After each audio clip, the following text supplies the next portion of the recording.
ముందుగా ఒక పాన్లో ఆయిల్ వేసుకొని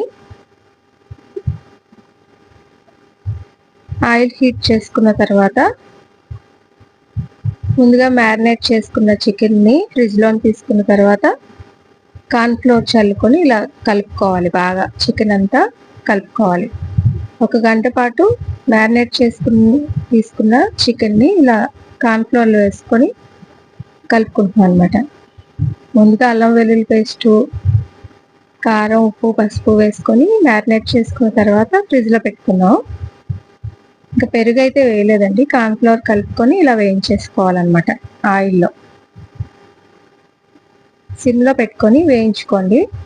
సిమ్లోని లేదా మీడియం ఫ్లేమ్లో పెట్టుకొని వేయించుకుంటే లోపల పచ్చి అంతా వేగిపోతుంది అన్నమాట. హై ఫ్లేమ్లో పెడితే పైన